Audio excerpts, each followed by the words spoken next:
Uno de los capítulos que más debate está generando dentro del Senado en estos momentos de la ley Bases es el referido al régimen de incentivo a las grandes inversiones, ya se lo conoce como RIGI.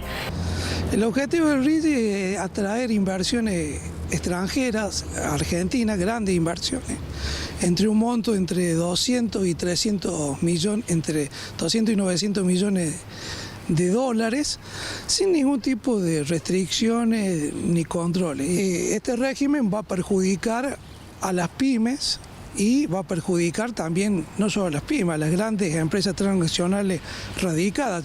El capítulo, yo diría que para mí es el más grave de la ley Bases. Marcha de empresarios pymes contra la ley Ómnibus y particularmente contra el capítulo del RIGI, el régimen de incentivo a las grandes inversiones. El RIGI realmente es una competencia desleal e injusta, nosotros decimos, para todo el sector pyme industrial de la República Argentina, donde esto trata de incentivos a los grandes inversores, a las inversiones, donde acá es en forma desproporcional y extremadamente, digamos, donde los grandes inversores tienen facilidades que las pymes no tenemos. Tienen incentivos, tienen quita de impositivas, cero arancel para importar todo lo que quieran, nuevo, usado, repuestos y también cero derechos para exportar.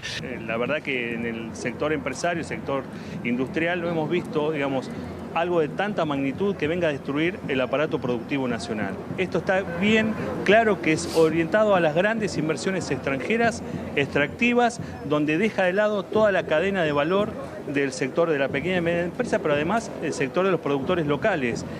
No te genera ingreso alguno porque están exentos tanto para importar como para exportar, digamos, y estamos hablando de un régimen para 30 años. Luis, para nosotros es de una gravedad que la sociedad no ha tomado magnitud en este sentido. Este es un régimen, no sé cómo llamarlo, hiper generoso o excesivamente generoso. Voy a leer algunas de las cosas que hace, ¿sí?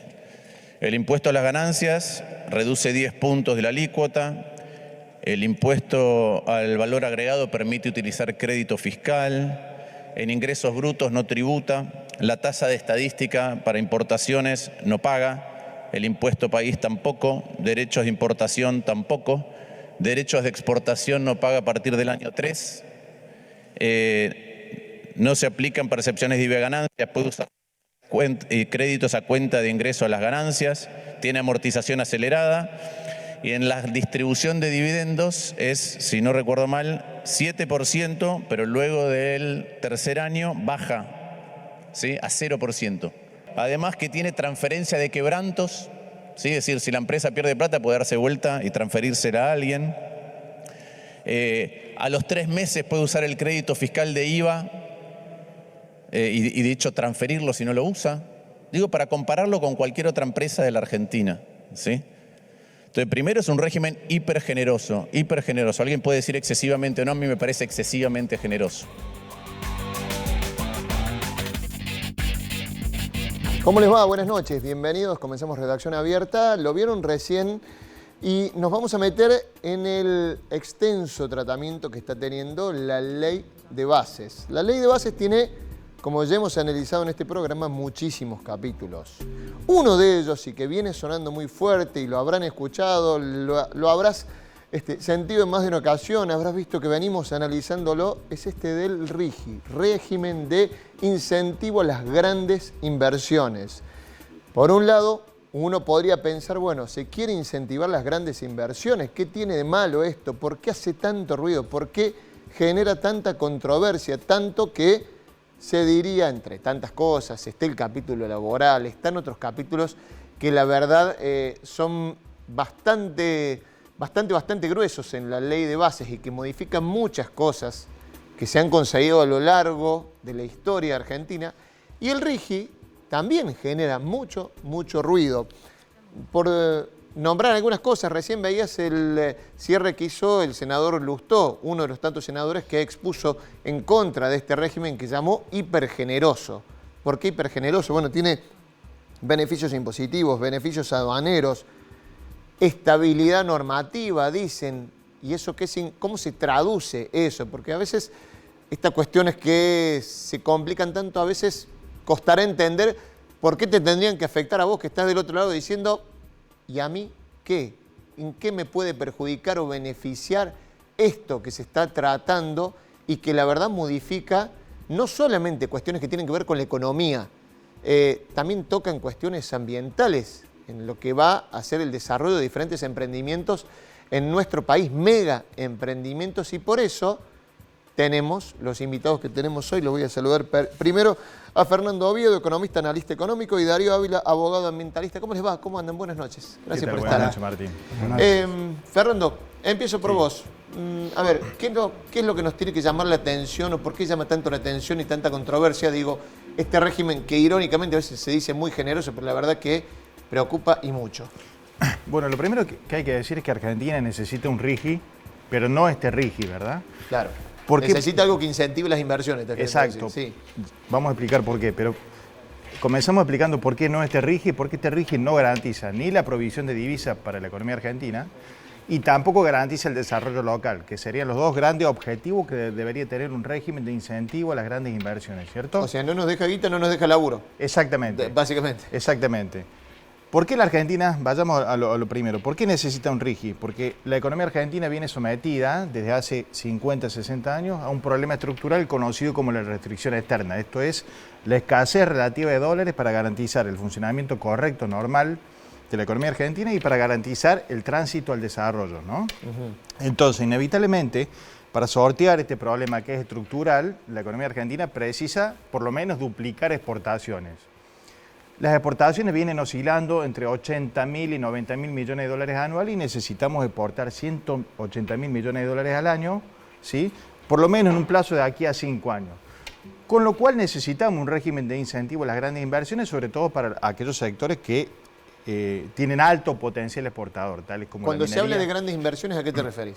A inversiones por encima de los 200, 300 millones de dólares, ¿verdad? En Es grandes, más o menos lo que se está contemplando en lo este que está RIGI. definiendo en términos numéricos, nominales, el RIGI, el capítulo RIGI contenido en la ley bases.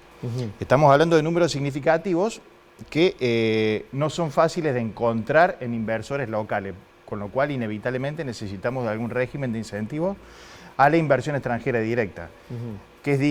Recordemos, le expliquemos a la gente que la inversión extranjera directa es muy diferente a la inversión de cartera especulativa, ¿no? Que en general produce inestabilidad, una inestabilidad compleja y complicada porque siempre quedamos ahí a merced de la fuga de capitales, a merced de las corridas cambiarias por la salida de esos capitales que ingresan de manera especulativa. En cambio, digamos, gente que venga a invertir en serio lo que necesitamos, fierro, no gente que venga a hacer exacto. bicicleta financiera. Exactamente, Bien. necesitamos de la inversión extranjera sana, esto es la inversión extranjera directa. Y como es difícil en una economía relativamente pequeña como la Argentina en términos comparativos con el mundo, necesitamos evidentemente y obviamente incentivar a inversores extranjeros. Ahora, ¿por qué no este RIGI?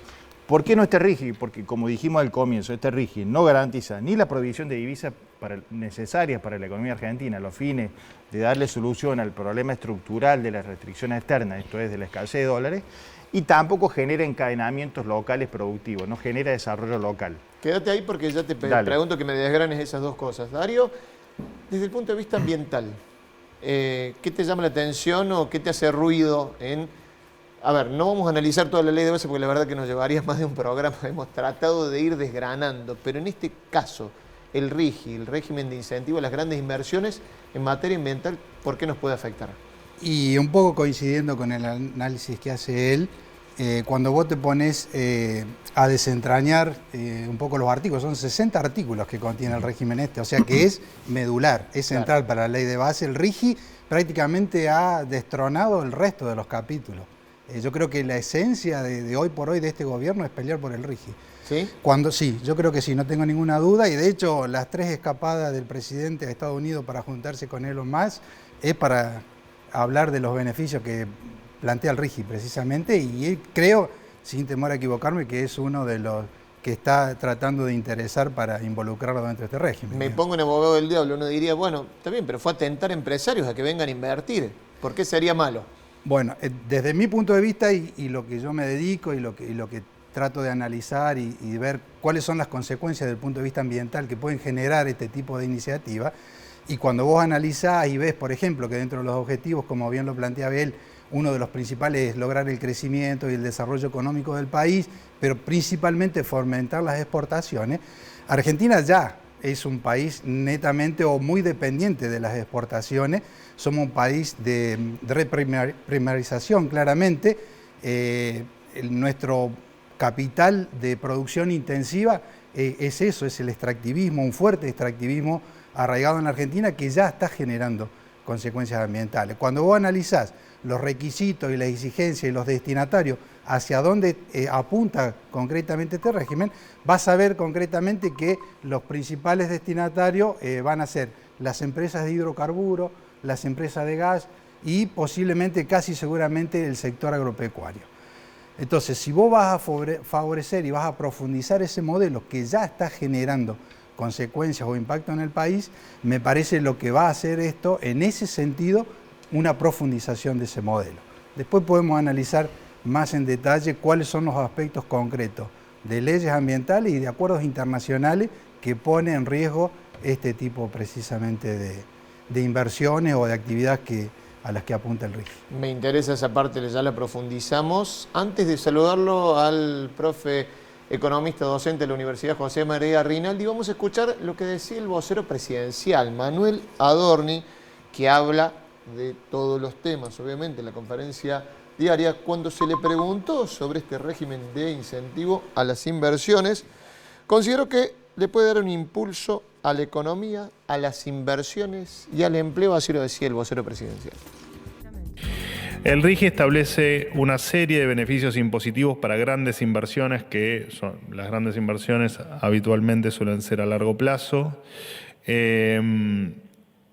Inversiones de 200 millones de dólares en adelante, que por supuesto, por el desastre macroeconómico generado en los últimos 20 años, especialmente en el gobierno anterior, no se realizan. Estas son inversiones que no son propensas a realizarse y de hecho no se hacen si no hay estabilidad tributaria y cambiaria, estabilidades estas que hoy estamos intentando generar. Para que se entienda en términos sencillos, inversiones a largo plazo no se dan si las reglas del juego permanentemente la política las está cambiando o intentando cambiar. El RIGI, como me lo plantearon el otro día, no es el saqueo al país y no ayuda a que los empresarios se lleven su dinero al exterior, y menos aún funde pymes o va a fundir pymes. Bueno, más otras barbaridades que me han dicho con respecto, que nos han planteado con respecto al RIGI. Muy por el contrario, el RIGI va a significar más empleo, más empresas pagando impuestos en la Argentina y el desarrollo de toda una cadena productiva.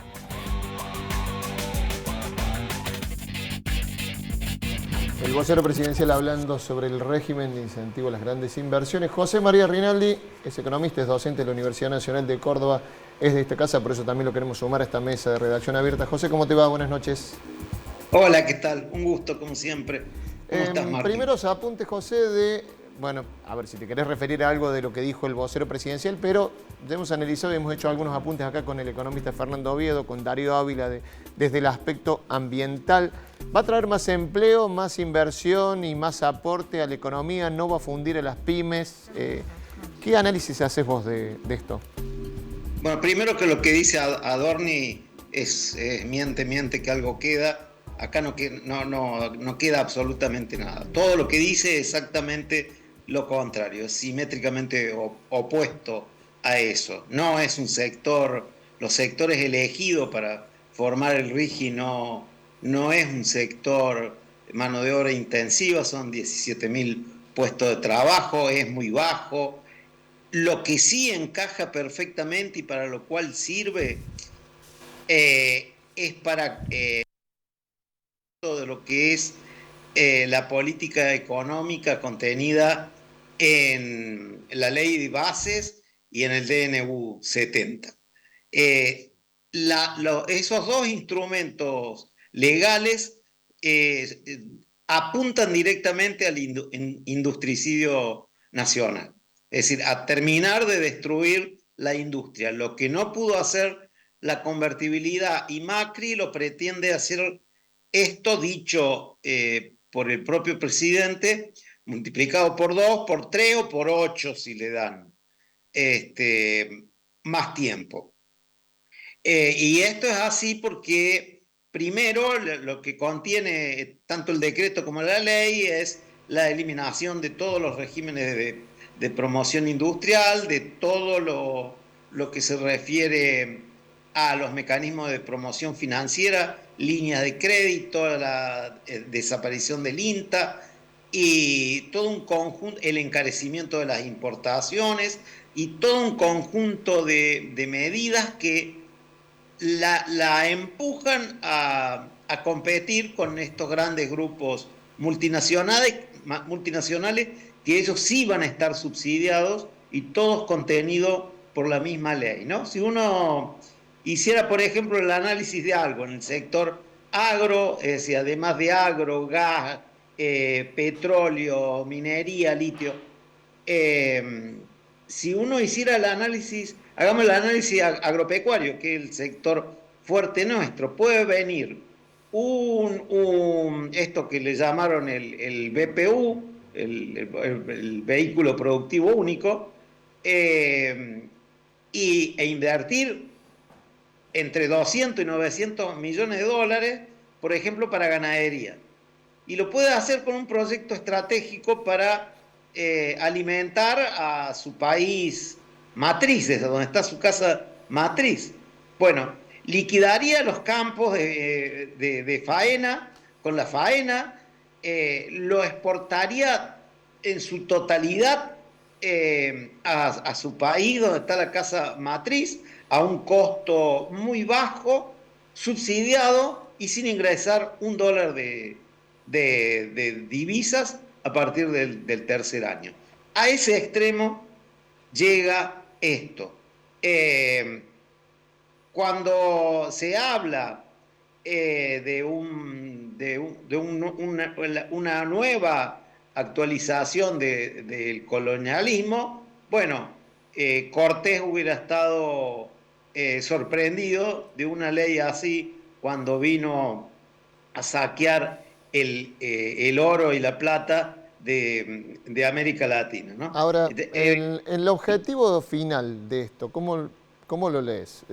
Porque te ayuda a acomodar los números de la macro, esa que tanto le importa a algunos sectores, el déficit cero te hace mostrar los números para afuera, pero vos estás diciendo y estás explicando claramente que no deja ni un solo peso, lo mismo que dijo Fernando acá, no te deja plata, no te deja empleo. ¿Cuál termina siendo el objetivo final? No paga impuestos, no paga ningún tipo de impuestos, no paga derechos, con lo cual vos podés importar maquinaria, mano de obra, es una liberación total, se convierte a todo ese sector en un gran enclave. Entonces, ¿cuál es el objetivo? El negocio con empresas que tienen nombre y apellido. Por supuesto, de capital extranjero. Y de los cuales algunos tienen participación a nivel nacional, porque el proyecto también abre la posibilidad de tener esa participación. Y lo que trata de hacer es convertirse en otra de las características que tienen estos programas neoliberales de una gran fuga de capitales hacia guaridas fiscales que son más seguras y que va a permitir que todo eso quede resguardado en la opacidad a nivel global. Con otro agravante, si hay algún conflicto entre el Estado y estos intereses multinacionales, no se dirime en la justicia nacional, sino que se dirime en el ámbito del CIADI, que es el que siempre nos ha hecho pagar por todas las nacionalizaciones que hizo Argentina cuando huían los capitales internacionales y dejaban totalmente desmantelados los monopolios naturales cuando se produce la crisis del 2001 y dejan de tener tarifas en dólares. Recuerden, el más emblemático fue los franceses con agua y energía. Esto está pintado como un graffiti. Después van a la justicia y obtienen del Estado, o sea, de nosotros, de los que vamos a pagar los impuestos, terminar pagando estas cifras siderales en dólares con, obviamente, una justicia de dudosa legitimidad, ¿no? Esto hay que tenerlo muy en cuenta. Porque dice, bueno, arbitren entre ustedes, pónganse de acuerdo, qué sé yo, pero si no, al CIADI. Totalmente. José, adivina dónde va a terminar. Muchas gracias por sumarte a Redacción Abierta, como siempre. Te mando un abrazo grande. Un abrazo grande, Martín, para vos y todos los compañeros. Muchas gracias. Ahí estaba José María Rinaldi, es docente, es economista de la Universidad Nacional de Córdoba y un lujo tenerlo por aquí. Hoy los empresarios pymes, Fernando, se manifestaron en el frente del Congreso, diciendo esto es letal para las pymes. ¿Por qué es letal para las pymes? Bueno, tal como bien expresó José María, Adorni miente de modo descarado porque de ninguna manera el proyecto del RIGI garantiza encadenamientos productivos pymes en términos de la generación de un entramado y un tejido de proveedores para satisfacer a estas economías extractivas de enclave, porque van a pasar a ser eso, economías de enclave, porque nos privaríamos absolutamente de la posibilidad de generar encadenamientos productivos, dado que el proyecto de ley base, en su capítulo RIGI, no contempla la posibilidad del compre nacional, por ejemplo, ¿no? Y además garantiza el arancel cero para importar. A ver, trasladándole un ejemplo concreto, hoy veía las autoridades designadas por el gobierno en YPF y dijeron, bueno, si no se sanciona el RIGI, no tenemos la posibilidad del GNL, digamos, ¿no? ¿Qué significaría, por ejemplo, para las zonas extractivas donde YPF tiene pozos petroleros, el tema de que vengan grandes inversiones, que no se desarrolle esa zona? Como dijimos al comienzo, ¿no? Es necesario que exista un flujo de inversión extranjera directa a los fines de potenciar la producción y la extracción de minerales y la explotación energética. Sí o sí, con todos los para cuidados esas cosas ambientales, que, claro, obviamente, ¿no? Con bien. todos los cuidados ambientales. En esto yo creo que los recursos naturales tienen que ser explotados. Esto puede significar un contrapunto con el compañero, pero me parece que tienen que ser explotados. De hecho, Chile tiene la misma cordillera que Argentina y explota y exporta 5 veces más de stock de minerales, ¿no? Estamos hablando de una diferencia abismal cuando en términos geográficos tenemos las mismas posibilidades productivas. Eso está claro. Ahora, sí. ¿Qué le significa, digamos, al entramo productivo? No prevé la posibilidad del compre nacional y además garantiza arancel cero a los inversores a los fines de importar bienes de capital, insumos, inclusive bienes de capital usados, con lo cual desaparece completamente la posibilidad de que se conforme un entramado productivo local que actúe como proveedor de esos grandes inversores en estos sectores estratégicos, ¿no? Porque claramente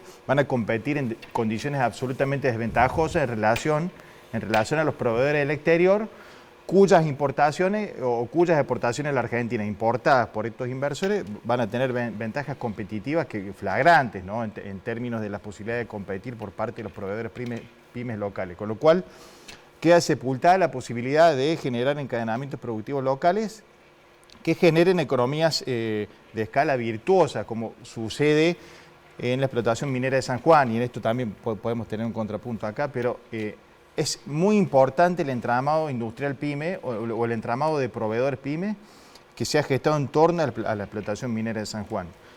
El RIGI sepulta esta posibilidad de generar encadenamientos productivos locales, ¿no? Con lo cual, como dijimos al comienzo, este proyecto de incentivo a los grandes inversores no genera desarrollo local. Amén de tampoco atender al problema principal que se quiere encarar y enfrentar con este régimen de incentivo a grandes inversores, que está dado por la posibilidad de que afluyan dólares a la Argentina como consecuencia del desarrollo de estos sectores potencialmente exportadores muy importantes, ¿no? Claro. En términos del volumen de exportación en la Argentina. ¿Por qué tampoco está garantizada la provisión de divisas? Porque, como bien explicaba José María Rinaldi, el RIGI prevé que a partir del tercer año los inversores en estos enclaves no tengan la obligación de liquidar divisa en el MULC, que es el Mercado Único Libre de Cambio de la Argentina. O sea, los dólares resultantes de la exportación del producto final como consecuencia de estas inversiones no pasarían por el Banco Central y por ende no engrosarían el stock de reserva de divisa del Banco Central. Con lo cual, el objetivo de la acumulación de reserva y de la provisión de dólares para el correcto funcionamiento de la economía argentina tampoco estaría garantizado, ¿no? ¿Darío? Sí. Decía recién, Fernando, que bueno, a ver, se necesita explotar esos recursos, se necesita explotarlos, se necesitan Me esos parece que capitales. ahí hay una diferencia sustancial.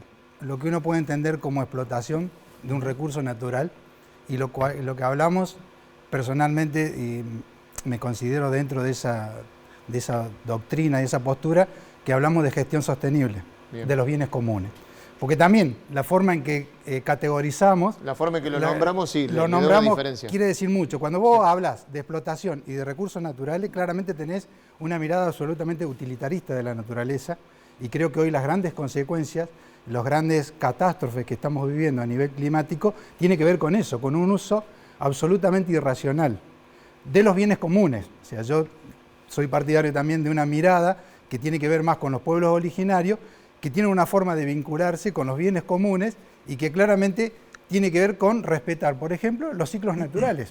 Es decir, yo no tengo una posición puramente conservadora de los bienes comunes, sino que por el contrario, soy partidario de una gestión sostenible, es decir, que respete los ciclos naturales, que respete los ciclos de la tierra y no que haya, por ejemplo, un régimen de monocultivo, como ocurre en el caso de la soja, con todas las consecuencias ambientales que hay.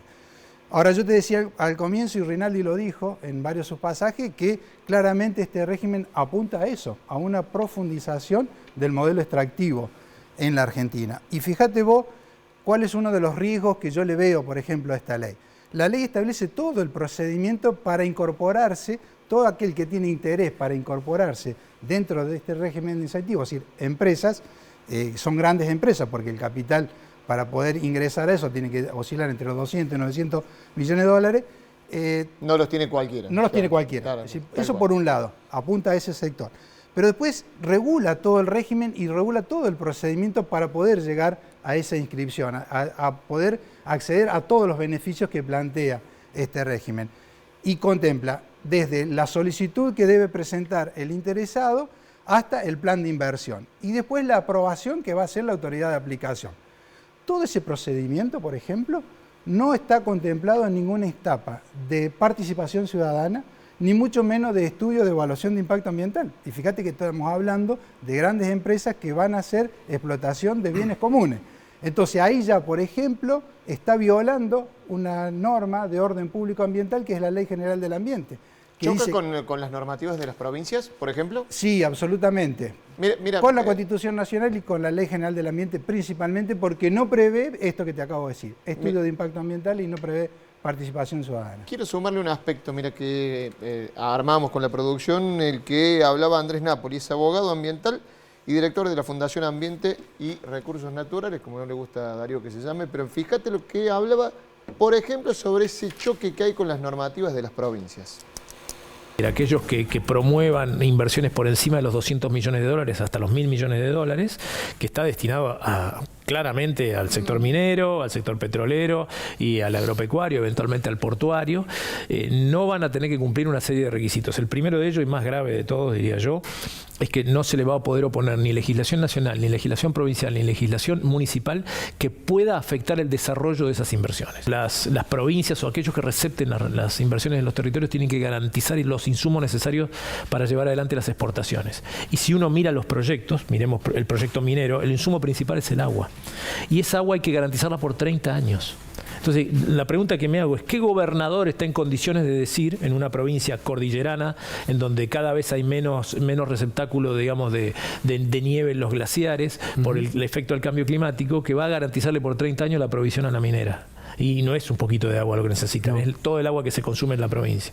Entonces, llevar adelante eso es prácticamente una locura que estaría haciendo la Argentina. Y si no se cumple, se podría reclamar en el exterior. Este último punto que dice Napoli es más que interesante. Digo, le tiene que garantizar, por ejemplo, vamos a suponer, una provincia, garantizarle los insumos para que esa explotación funcione. Es así? que la garantía de estabilidad son por 30 años y ese es otro de los aspectos también a tener muy en cuenta respecto a esto. Otro de los ejes que es importante destacar y que entiendo yo es violatorio este régimen especial es el Acuerdo de París. Argentina ha suscrito y es Estado parte del Acuerdo de París. El primer objetivo y la primera obligación que plantea el Acuerdo de París respecto de los estados signatarios, es decir, que han suscrito el acuerdo, es que deben hacer una evaluación de cuáles son los gases de efecto invernadero que cada país tiene conforme a su actividad productiva. Argentina ha hecho un inventario nacional de gases de efecto invernadero, el último actualizado, que es la tercera versión, es del año 2019. De acuerdo a nuestro perfil productivo, nosotros hemos emitido, por ejemplo, gases de efecto invernadero en mayor cantidad, dióxido de carbono, en forma primaria. El 53% de los gases de efecto invernadero, dióxido de carbono, tiene que ver con la producción de energía. Esa producción de energía es la que mayor libera este gas de efecto y que tiene que ver porque la energía que nosotros producimos en la Argentina es de base fósil.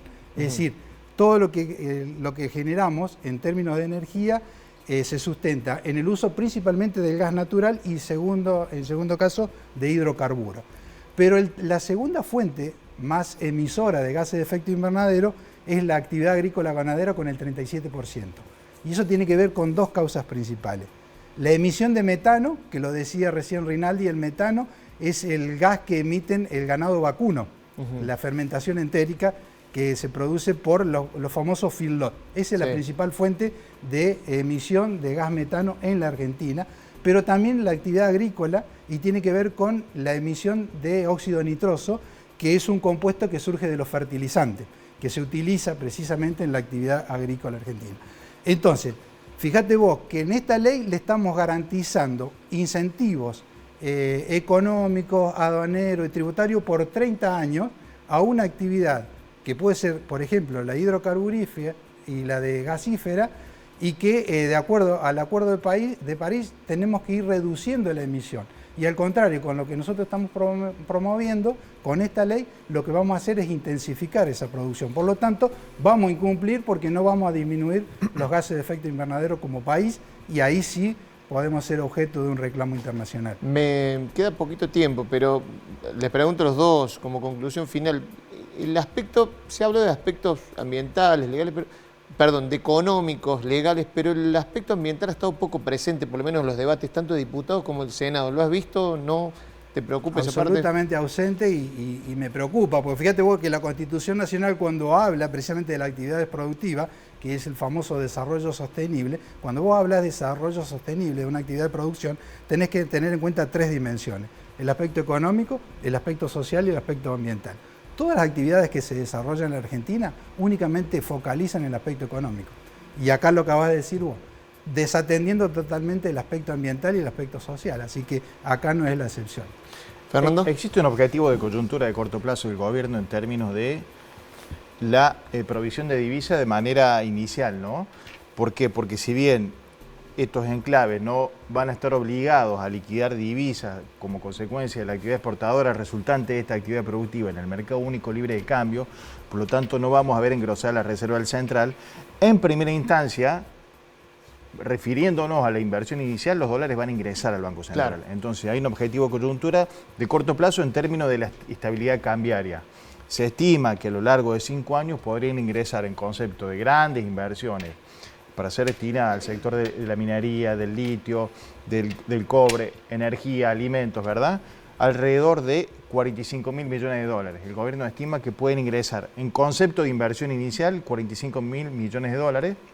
¿Solamente con este régimen o con el blanqueo también? Que también solamente es otro con capítulo, este régimen. digamos, El bastante cálculo preocupante. está hecho para este régimen. De hecho, el CEO de YPF habló de 50.000. Nosotros hemos calculado 45.000. En términos de coyuntura y en términos de la estabilidad macroeconómica y cambiaria de corto plazo, esto le sería útil al gobierno, más allá de lo que bien señalaba José María, en lo referido a la intención de generar nichos de negocio para grandes compañías multinacionales, ¿no? Y lo que dijiste vos también, que no te dejen después ni plata ni... Exacto. Ni trabajo. Ni desarrollo. Ni desarrollo. Ni divisas ni desarrollo. Sí, bastante preocupante. otra cuestión, digamos, que también sería para hablarla a largo y tendido, es la cuestión esta de la seguridad jurídica. ¿Qué le da seguridad jurídica a las empresas por 30 años? Salvo, por ejemplo, por eso también alertábamos y hablábamos mucho en este programa, que venga un presidente y que con un decreto tire abajo la seguridad jurídica que viene en un país, por ejemplo. Bueno, por eso también es tan preocupante lo que se viene haciendo con una y otra norma que se superpone. Les agradezco a los dos por haber estado por acá. Nosotros nos vamos a la pausa y ya venimos porque la Fundación La Morera está lanzando una campaña muy interesante que se llama Refundar La Morera. Charlamos con ellos en el próximo bloque.